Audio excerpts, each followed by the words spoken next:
Olá, nesse momento vamos falar sobre o paciente diabético e a abordagem odontológica. Nessa aula, nós vamos abordar metodologias um pouco diferentes. Vou apresentar para vocês alguns casos clínicos para que a gente vivencie a realidade do paciente diabético. Os objetivos dessa aula são, portanto, reconhecer os tipos de diabetes e suas implicações sistêmicas relevantes para a prática odontológica. Identificar as principais manifestações bucais associadas ao diabetes, como doença periodontal, xerostomia, candidíase e atraso de cicatrização. Avaliar o risco odontológico do paciente diabético, considerando controle glicêmico, uso de medicamentos e presença de comorbidades. Planejar o atendimento odontológico do paciente diabético, incluindo horário das consultas, necessidade de alimentação prévia, cuidados com procedimentos invasivos. E, por fim, aplicar condutas clínicas seguras frente a situações de urgência, especialmente no reconhecimento inicial da hipoglicemia no consultório odontológico. Bom, a diabetes é considerada um transtorno metabólico de etiologia heterogênea, caracterizada pela hiperglicemia e distúrbios do metabolismo dos carboidratos, proteínas e gorduras, resultantes de defeitos da secreção e ou da ação da insulina. A diabetes é considerada a causa mais comum de internação hospitalar. Apesar do diabetes afetar menos de 10% da população geral em alguns países, 30% das consultas em atenção primária à saúde são devido a essa complicação. E a Sociedade Brasileira de Diabetes nos lista 4 tipos principais de diabetes atualmente. A diabetes tipo 1, que é aquela devido à destruição autoimune das células beta, geralmente levando à deficiência absoluta da insulina. Ela acomete indivíduos mais jovens e gira em torno aí de 5 a 10% dos casos totais de diabetes diagnosticados. A diabetes tipo 2, que é aquela que acomete indivíduos mais velhos após os 40 anos e tem íntima relação com os hábitos de vida, ocorrem devido à perda progressiva da secreção de insulina das células beta, frequentemente no contexto de resistência a essa insulina. A diabetes gestacional é aquela diagnosticada a partir do 2º ou 3º trimestre de gestação, e que não foi claramente o diabetes definido antes dessa gestação. A gestante pode, após o parto, ter o quadro resolvido ou permanecer aí no diagnóstico da diabetes. E por fim, os casos ainda de etiologia e de fisiopatologia não bem compreendidas são incluídos, portanto, no tipo número 4, que são os tipos específicos de diabetes devido a outras causas. Então, acontecem síndromes monogênicas, acontecem doenças do pâncreas ou uso de drogas ou diabetes. Tanto a Sociedade Brasileira de Diabetes quanto a American Diabetes Association, ela lista as características principais para o diagnóstico do paciente diabético. Considera-se um paciente com quadro glicêmico normal aquele que apresenta a glicemia após o jejum de 8 horas menor ou igual a 99 mg por decilitro. O teste de tolerância à glicose, que é aquele que a pessoa consome a glicose e realiza o exame 2 horas após esse consumo de glicose, ele se mostra menor ou igual a 139 mg por decilitro e a hemoglobina glicada está menor que 5,6%. Já o paciente pré-diabético, ele vai apresentar um quadro de glicemia que gira em torno de 100 a 125 mg por decilitro de glicose em jejum. A glicemia aleatória, que é aquela que a gente rotineiramente faz no consultório, a gente faz ali a avaliação do paciente no momento que ele chega, independente do horário que ele se alimentou. Para o paciente pré-diabético, essa glicemia tem que estar maior ou igual a 200 mg por decilitro. O paciente pré-diabético vai apresentar uma glicose de 140 a 199 depois de ingerir açúcar e tem uma hemoglobina glicada que gira em torno de 5,7 a 6,4%. E o paciente sabidamente diabético vai ter uma glicemia de jejum maior que 126 mg por decilitro, vai ter uma glicemia aleatória, né, a glicose ao acaso, maior que 200 mg por decilitro, vai ter um teste após a ingestão de glicose maior que 200 e vai ter uma hemoglobina glicada maior ou igual a 6,5%. Vale ressaltar que os valores de referência podem variar de acordo com o laboratório.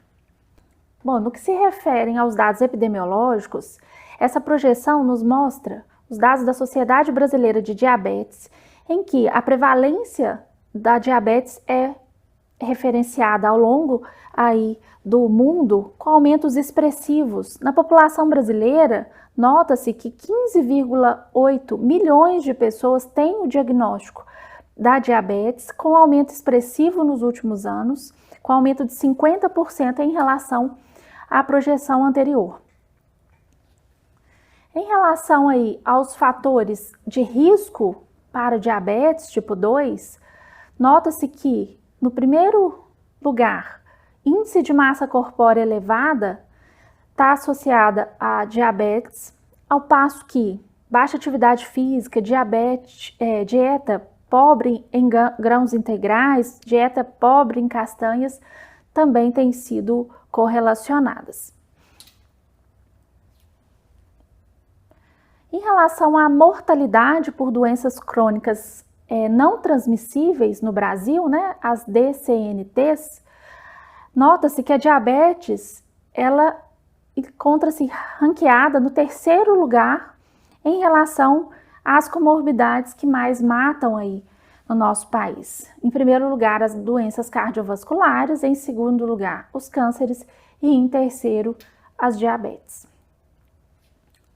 Do ponto de vista das complicações da diabetes, podemos notar que o paciente diabético ele tende a desenvolver uma série de complicações.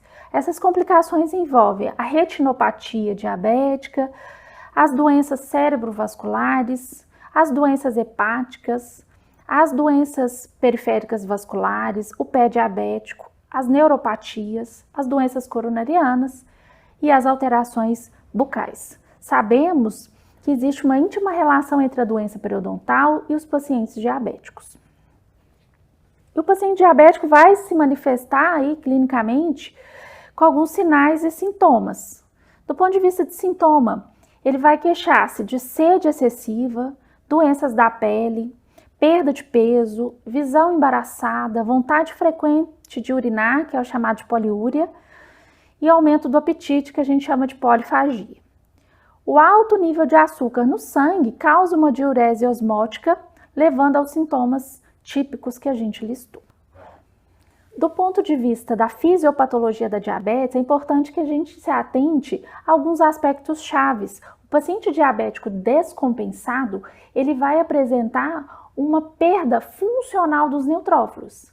Se você averiguar um hemograma do paciente diabético, ele vai ter a quantidade de neutrófilos dentro do valor de referência.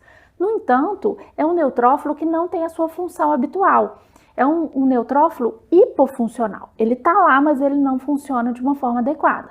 Então, lembrando que o neutrófilo é a nossa primeira linha de defesa, se esse neutrófilo não está funcional, esse paciente está predisposto às infecções. Então, ele já perdeu uma das primeiras barreiras dele aí frente às agressões. Portanto, o paciente diabético descompensado, ele fica muito mais vulnerável do ponto de vista às infecções por causa dessa função deficiente de neutrófilos.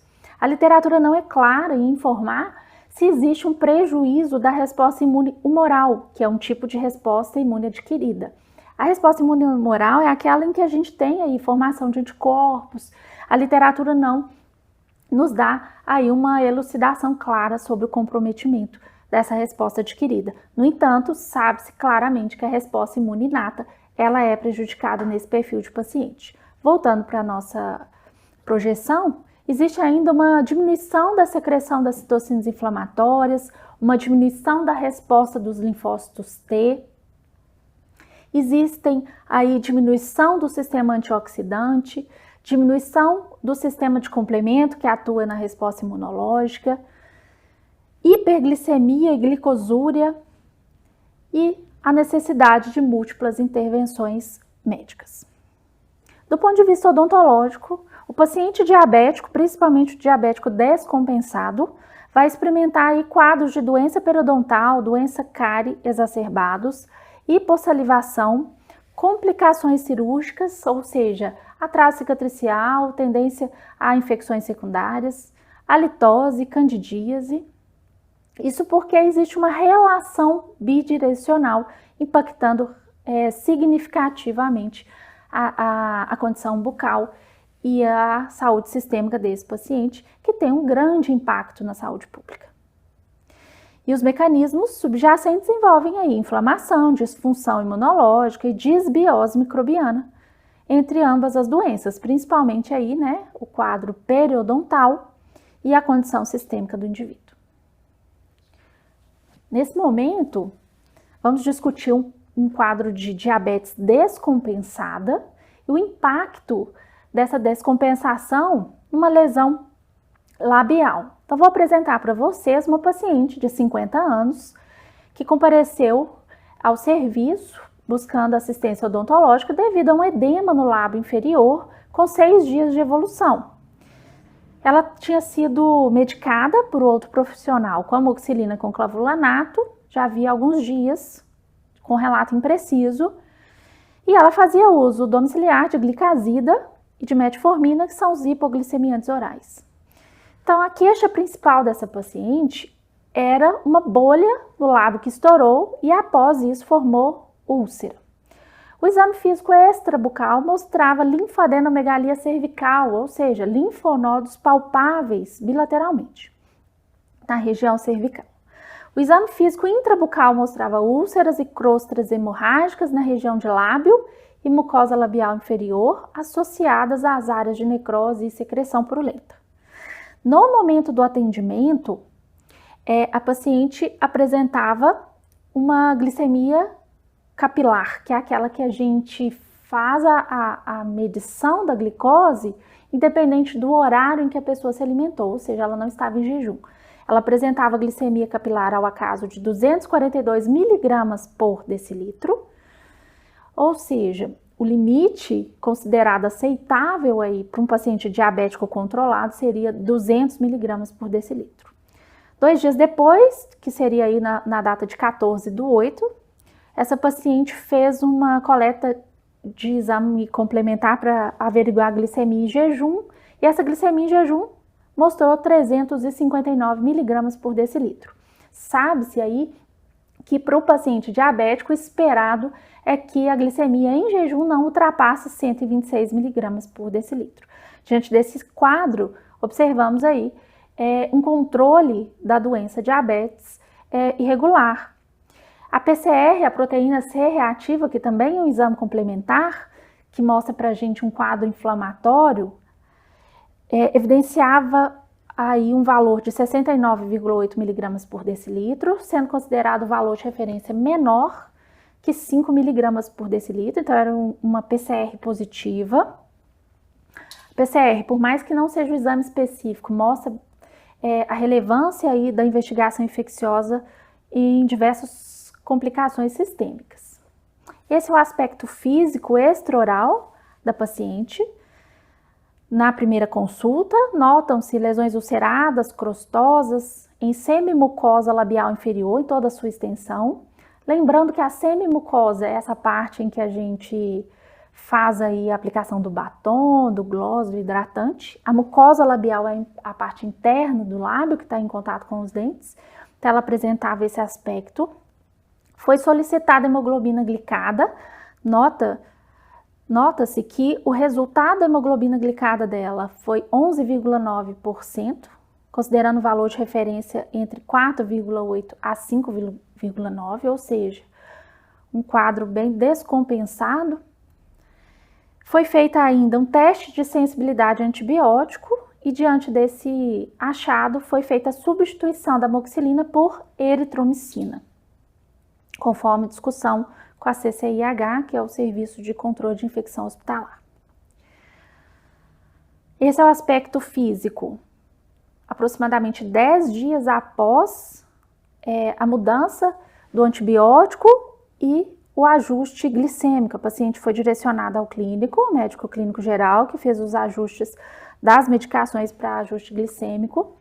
Nota-se aí que a glicemia capilar ao acaso ainda não estava controlada, ainda mostrava-se 337 mg por decilitro, global de leucócitos de 7.000, mas a PCR já estava sob controle.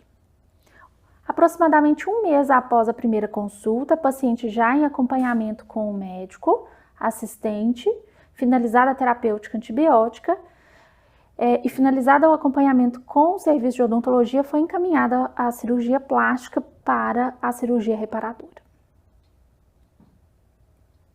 Aspecto físico do dia 4/9, com maior detalhe.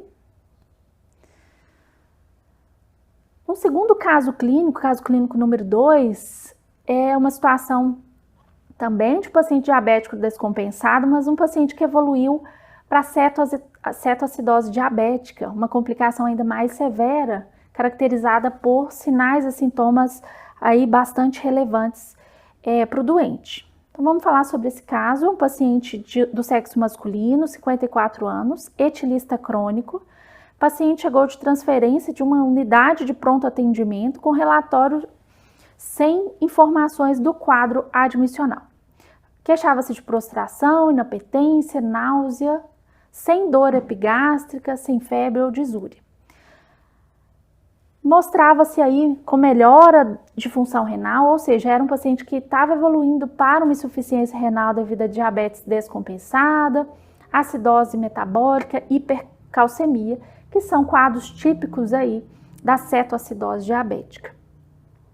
Exame físico extraoral sem alterações e o exame físico intraoral mostrava 4 dentes presentes, que eram os elementos 12, 34, 43, 44, com mobilidade grau 3. O dente 12 e 34 apresentava essa mobilidade e os demais mobilidade grau 2. O paciente foi admitido no serviço hospitalar, trata-se de um caso hospitalar, com uma glicemia de 982 miligramas por decilitro. Vale ressaltar que uma glicemia capilar ao acaso para um paciente diabético, sabidamente diabético, não pode, caso esteja aí diante de um controle adequado, não pode ultrapassar 200 miligramas por decilitro.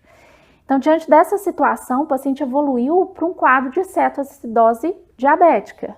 Vou passar alguns slides para que eu possa te mostrar que a cetoacidose diabética é uma complicação muito grave, típica da diabetes tipo 1, mas que também pode acontecer na diabetes tipo 2, que é o caso que eu mostro para você, e que caracteriza-se aí por essa hiperglicemia, mas não só pela hiperglicemia. O paciente vai ter acidose metabólica e vai ter cetose. O paciente vai ter aí achados que se referem a alterações do pH do sangue e excesso aí de corpos cetônicos na circulação.